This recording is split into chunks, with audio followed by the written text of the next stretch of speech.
That's one of my biggest concerns about Kyla's hair is keeping up the hairstyles, especially the twisted styles that tend to get kind of fuzzy. So what tips do you have on maintaining styles?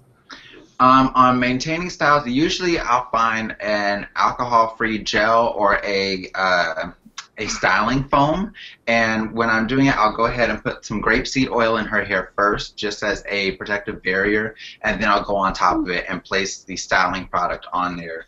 And usually, sit up, baby. Usually, the styling product helps out with holding it together some.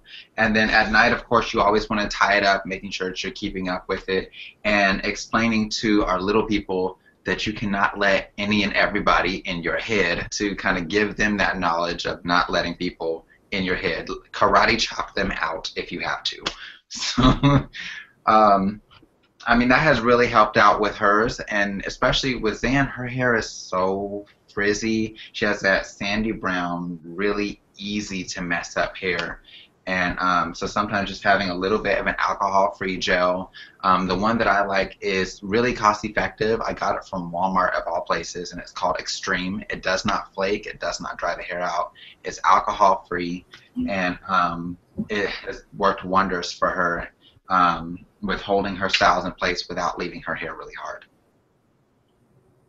Huh. Okay, I'll have to look into that. I usually use Eco Styler. But yeah, I'll check that out. I'll go to Walmart and look for that one. Now, one of the styles that I love to attempt to do on Kyla's hair are flat twists. Could you give us some tips on how to do flat twists? Because for me, I'm still learning, but I think one of the tricks is to get as close to the scalp as you can. But can you kind of give us some pointers on that? Because that's a popular summer style.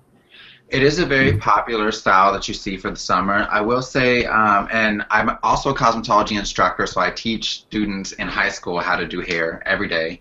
And so it's something that I always have to tell my students, that the smaller sections you take, the more professional it's going to look when you're finished.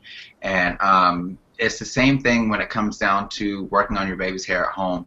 The smaller the pieces that you are taking, not saying your part lines have to be small, but when you're actually twisting, picking up smaller pieces as you twist will help that twist hold together longer. It helps it look a lot neater, and it just kind of helps out with the longevity of your style. So a lot of times I'll recommend putting that hair in your neat sections, but also making sure that you're taking small little pieces as you're twisting, just to keep it held together, especially around those edges where it tends to get fuzzy. So when you see a rope, it's not just twisted, it's twisted within the twist. So you are essentially twisting the strands one way and then flipping them over the other way, and it just helps to hold it together tighter.